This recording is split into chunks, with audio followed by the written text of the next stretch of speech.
bigger Cowboys concern for you, the run defense or the red zone offense? Because, and I want to go ahead and play this cut from CeeDee Lamb. This was after the game on Sunday, and I feel like cut number 6, I feel like he spoke how all the fans felt. We got to go score touchdowns. We ain't going to get nowhere with 3 points.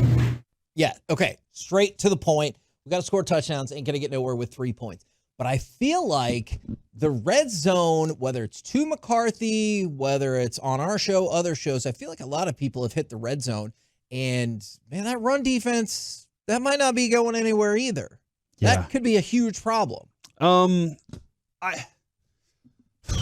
think the Cowboys, I think this is very specific to something the Cowboys aren't good at when you talk about the run defense. And again, I go back to Philadelphia ran that against the Cowboys too. They went right at Micah in the game where you didn't have Dak.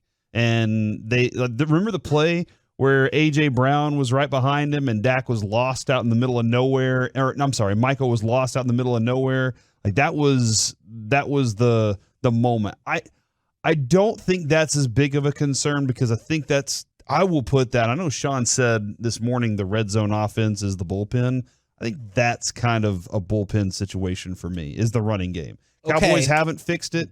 They've had multiple years to fix it completely, and it's not. They were so aggressive early in that game. Kevin, you even pointed out the tale of two halves. Yes. That they were so aggressive in the first half because they were the first couple of weeks, they were like, dude, we can get the quarterback whenever we want. We're just going to keep doing this. It's Arizona. Can I walk you through, because I decided to dive into the numbers for the first and the second half running the ball against the Cowboys.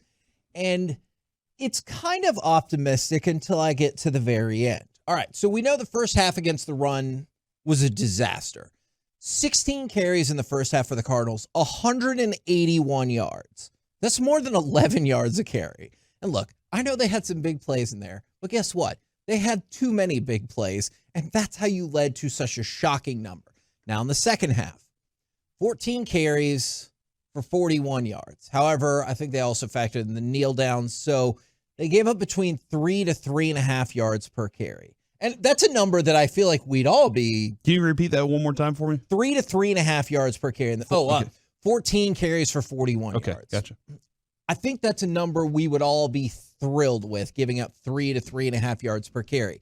Here's the issue, though, because I know even Dan Quinn came out and said it was a tale of two halves. But was it?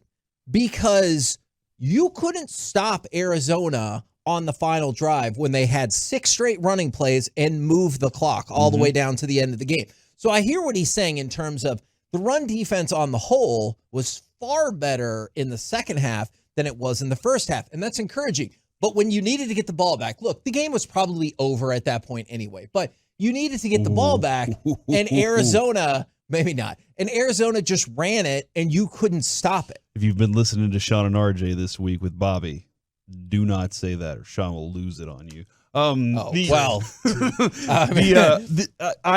agree. Like that's a huge factor. Is you needed to be able to make the stop to get the ball back. But to the flip point of this, Kevin, you're asking which one's more concerning. That at that point, I didn't care because the Cowboys, they were showing that they were not sufficient at getting the ball in the end zone. And so for me now, this is where I am more concerned about the red zone efficiency and the red zone deficiency than I am about the run defense. I think the run defense can be fixed if they say we're going to be a little more balanced and we're not going to pressure and pursue as much. But this goes back to, again, Dan Quinn told his team last year, guys, I know it's been fun getting all these sack parties. It's been a blast. But you're not going to be able to rush the passer until y'all prove to me that y'all can stop the run. You remember this last year? There were 2 games that they had to show that they could stop the run first. They showed that they could be disciplined within also getting at the quarterback at the same time.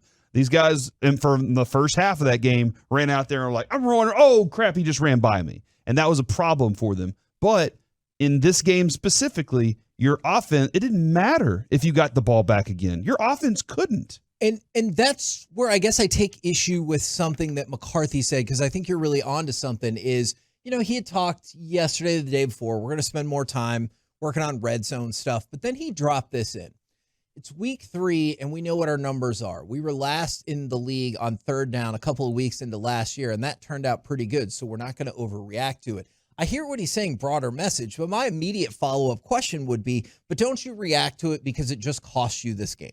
Like, I don't care about the season. Like, I care about the season, but I'm not saying you got to change everything up for the season as a whole, but that specifically costs you this game.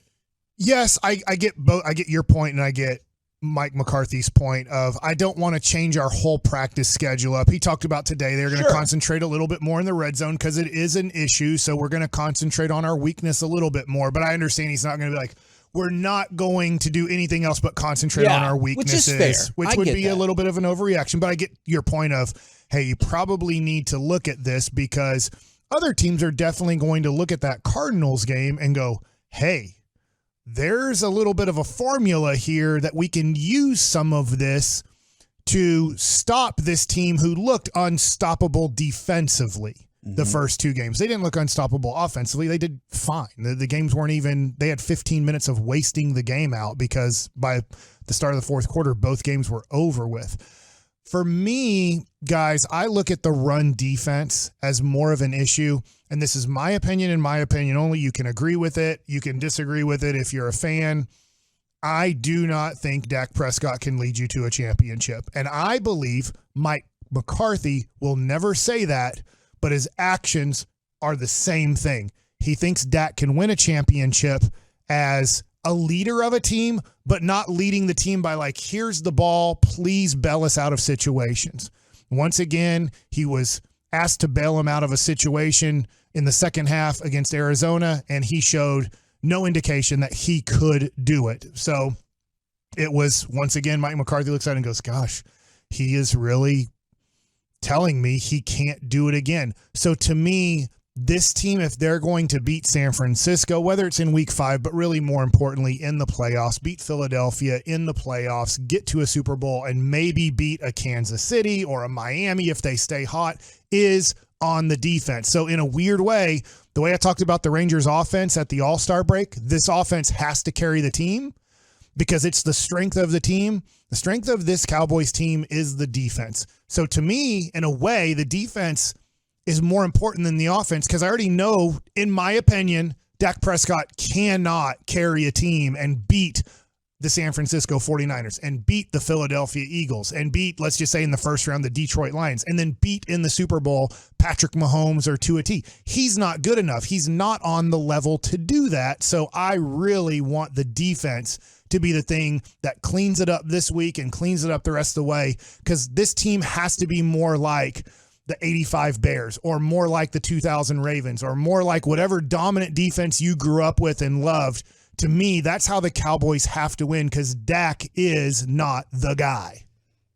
From the 214, we can play this out with 60% of the offensive line not playing. All right, we can focus on that if you want, but also it made it more difficult for everybody on the offense. Agreed.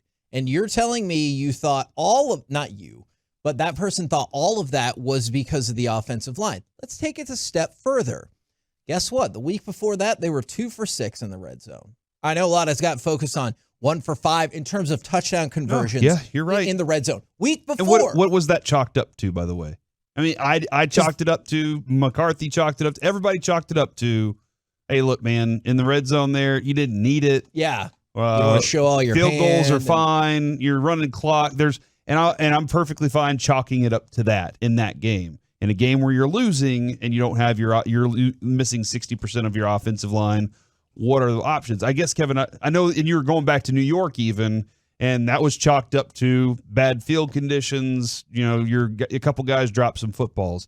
I will say, if I'm Mike McCarthy and I know that my weakness is my offensive line and their pass protection, I'm probably not calling as many pass plays. That's a reality. Yeah. Like if I'm going down there, I probably am running the ball a little bit more and hoping I can make that, get into the end zone that way. I will say there are things that we haven't seen in the games. I haven't seen in the game so far that I saw in training camp.